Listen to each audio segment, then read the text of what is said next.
Hi welcome back to my channel. ಎಲ್ಲರೂ ಹೇಗಿದ್ದೀರಾ? ಎಲ್ಲರೂ ಚೆನ್ನಾಗಿದ್ದೀರಾ ಅಂತ ಭಾವಿಸ್ತಾ ಇವತ್ತಿನ ದಿನದ ವಿಡಿಯೋ ಸ್ಟಾರ್ಟ್ ಮಾಡ್ತಾ ಇದ್ದೀನಿ. ಇವತ್ತು ಬಂದು ನೋಡ್ಬೋದು ಮನೆಯೆಲ್ಲ ಸ್ವಲ್ಪ ತುಂಬ ಗಲೀಜಾಗಿಬಿಟ್ಟಿತ್ತು. ಹಾಗಾಗಿ ಸ್ವಲ್ಪ ಕ್ಲೀನ್ ಮಾಡೋಣ ಅಂತ ಅಂದ್ಕೊಂಡು ಇವತ್ತು ಮಾಡ್ತಾಯಿದ್ದೀನಿ. ಅಲ್ಲಲ್ಲಿ ಚೀಲಗಳು ಇಟ್ಬಿಟ್ಟಿದ್ವಿ. ಈ ಸಲ ಅಕ್ಕಿ ತೊಗೊಂಡು ಬಂದು ಮತ್ತು ರಾಗಿ ಅದೆಲ್ಲ ಹಾಗೆ ಇಟ್ಬಿಟ್ಟಿದ್ದೆ. ಮನೆಯಲ್ಲೂ ಕೂಡ ಸ್ವಲ್ಪ ಜಾಗ ಕಮ್ಮಿ ಅಂತ ಅನ್ನಿಸ್ತಾ ಇತ್ತು. ಅಂದರೆ ಅಲ್ಲಲ್ಲಿ ಎಲ್ಲ ಸಾಮಾನು ಇಟ್ಟಿದ್ವಲ್ಲ, ಹಾಗಾಗಿ ಅಷ್ಟು ತೆಗೆದಿಡೋಣ ಅಂತ ಅಂದ್ಕೊಂಡೆ. ಹಾಗಾಗಿ ಇವತ್ತು ಕ್ಲೀನ್ ಮಾಡೋಣ ಅಂತೇಳಿ ಮಾಡ್ತಾಯಿದ್ದೀನಿ. ವಿಡಿಯೋ ಇಷ್ಟ ಆದರೆ ಲೈಕ್ ಕೊಡೋದನ್ನು ಮರಿಬೇಡಿ. ಯಾರಾದರೂ ಚಾನಲ್ನ ಸಬ್ಸ್ಕ್ರೈಬ್ ಮಾಡದೆ ನೋಡ್ತಾ ಇದ್ದರೆ ದಯವಿಟ್ಟು ಸಬ್ಸ್ಕ್ರೈಬ್ ಮಾಡಿಕೊಂಡು ಸಪೋರ್ಟ್ ಮಾಡಿ. ಅವಳು ಬಂದು ನಮ್ಮ ತಂಗಿ ಎಲ್ಲರೂ ನೋಡಿರ್ತೀರ ವಿಡಿಯೋದಲ್ಲಿ. ತುಂಬ ಸಲ ಅಂದರೆ ಹಳೆ ವಿಡಿಯೋದಲ್ಲಿ ತುಂಬ ಜಾಸ್ತಿ ಬರ್ತಾಯಿದ್ಲು. ಇವಾಗ ಇತ್ತೀಚೆಗೆ ಸ್ವಲ್ಪ ಊರಿಗೆ ಅಲ್ಲಿ ಇಲ್ಲಿ ಹೋದ್ಲಲ್ಲ, ಹಾಗಾಗಿ ಅವಳು ಜಾಸ್ತಿ ನಮ್ಮ ಮನೆಗೆ ಬರ್ತಾ ಇರಲಿಲ್ಲ. ಇವಾಗ ಮತ್ತೆ ಬರ್ತಾ ಇದ್ದಾಳೆ. ಹಾಗಾಗಿ ನನಗೆ ಸ್ವಲ್ಪ ಹೆಲ್ಪ್ ಮಾಡ್ತಾಯಿದ್ಲು. ಅಲ್ಲಿ ಅಕ್ಕಿ ಅದೆಲ್ಲ ಚೆಲ್ಬಿಟ್ಟಿತ್ತಲ್ಲ, ಸ್ವಲ್ಪ ಅದನ್ನೆಲ್ಲ ತೆಗೆದು ಇಡ್ತಾ ಇದ್ಲು. ಇವಾಗ ನಾನು ನೀಟಾಗಿ ಅಕ್ಕಿ ಇಡೋ ಜಾಗದಲ್ಲಿ ಕಸ ಹುಡ್ಕೊಳ್ತಾ ಇದ್ದೀನಿ. ಅಂದರೆ ಅಕ್ಕಿ ಬಾಕ್ಸಲ್ಲಿ ಅಕ್ಕಿ ಖಾಲಿ ಆಗಿತ್ತು, ಹಾಗಾಗಿ ಆ ಬಾಕ್ಸಿಗೆ ಅಕ್ಕಿ ಹಾಕೋಣ ಅಂತ ಅಂದ್ಕೊಂಡು ಇವಾಗ ಬಾಕ್ಸ್ನ ಕ್ಲೀನ್ ಮಾಡಿ ಇವಾಗ ಅಕ್ಕಿ ಚೀಲನ ಎಳ್ಕೊಂಡು ಹೋಗ್ತೀನಿ. ನೋಡಿ, ಇಬ್ಬರು ಸೇರಿಬಿಟ್ಟು ಅಕ್ಕಿ ಹಾಕಿ ಸಾಹಸ ಪಟ್ಟು ಅಕ್ಕಿ ಹಾಕಿದ್ವಿ ಚೀಲ ಎತ್ತಿಡೋಕ್ಕೆ.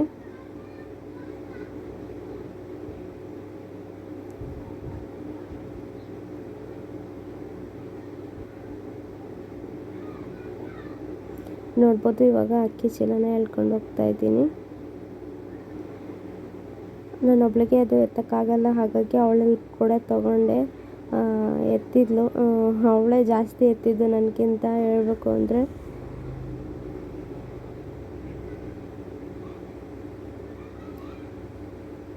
ಅದು ಬಂದು 25 kgದಲ್ವ, ಹಾಗಾಗಿ ಇಬ್ಬರು ಸೇರಿಬಿಟ್ಟು ಎತ್ತಿದ್ವಿ.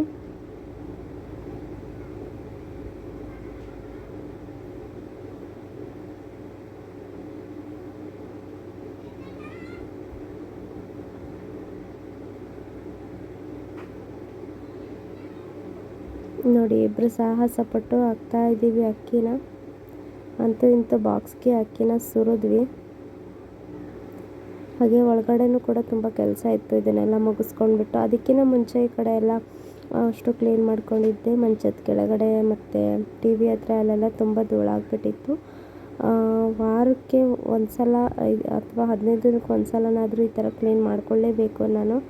ಇಲ್ಲಾಂದರೆ ಮನೆ ನೋಡೋಂಗಿರಲ್ಲ. ಈ ಇಲಿ ಇರೋದ್ರಿಂದ ಸ್ವಲ್ಪ ಮನೆ ಗಲೀಜಾಗೋದು ಜಾಸ್ತಿ. ಮೊನ್ನೆ ಇಲಿ ಔಷಧಿ ಕೂಡ ಇಟ್ಟಿದ್ವಿ, ಹಾಗಾಗಿ ಸ್ವಲ್ಪ ಎಲ್ಲನೂ ತೆಗೆದು ಕ್ಲೀನ್ ಮಾಡೋಣ ಅಂತ ಅಂದ್ಕೊಂಡೆ. ಯಾಕಂದರೆ ಅಲ್ಲೆಲ್ಲಾದರೂ ಇಲಿಗಳು ಸತ್ತಿದ್ರೆ ಮತ್ತೆ ಸಿಗುತ್ತೆ ಅಂತ. ಅಕ್ಕಿ ಹಾಕಕ್ಕೆ ಹೋಗಿ ಸ್ವಲ್ಪ ಅಕ್ಕಿನ ಚೆಲ್ಬಿಟ್ಟೆ.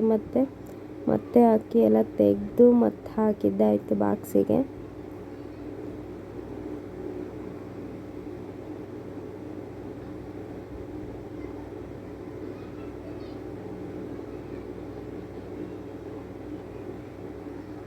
ಇವಾಗ ನೋಡ್ಬೋದು, ಹೊರಗಡೆ ಪಾತ್ರೆ ಇಟ್ಟಿದ್ದೀವಿ, ಪಾತ್ರೆ ತೊಳಿಬೇಕು. ಹಾಗಾಗಿ ಫಸ್ಟು ಅಡುಗೆ ರೂಮ್ ಕ್ಲೀನ್ ಮಾಡಬೇಕು ಅಂದರೆ ಎಲ್ಲ ಪಾತ್ರೆಗಳನ್ನ ನೀಟಾಗಿ ತೊಳ್ಕೊಬೇಕು. ಹಾಗಿದ್ದಾಗ ಮಾತ್ರ ಸ್ವಲ್ಪ ಅಡುಗೆ ಮನೆ ನೀಟಾಗಿ ಕಾಣಿಸ್ತಾ ಇರುತ್ತೆ. ಹಾಗಾಗಿ ಪಾತ್ರೆಗಳನ್ನೆಲ್ಲ ಹೊರಗಿಟ್ಟಿದ್ದೀನಿ. ಹೊರಗಿಟ್ಟು ತೊಳ್ಕೊಂಡು ಬಂದು ಇವಾಗ ಪಾತ್ರೆಗಳನ್ನ ದಬಾಕ್ತಾಯಿದ್ದೀನಿ. ನೋಡ್ಬೋದು,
ಈಗ ಪಾತ್ರೆಗಳೆಲ್ಲ ಒಂದೊಂದೇ ದಪ್ಪ ಹಾಕಿ ಎಲ್ಲ ಆದಮೇಲೆ ಸ್ವಲ್ಪ ಹೊತ್ತು ಊಟ ಮಾಡಿಬಿಟ್ಟು ಸ್ವಲ್ಪ ಹೊತ್ತು ರೆಸ್ಟ್ ಮಾಡಿದೆ. ಅಂದರೆ ಈ ಥರದ್ದು ಏನಾದರೂ ಕೆಲಸಗಳು ಮಾಡ್ತಾ ಇರ್ಬೇಕಾದ್ರೆ ಸ್ವಲ್ಪ ಲೇಟ್ ಆಗುತ್ತೆ.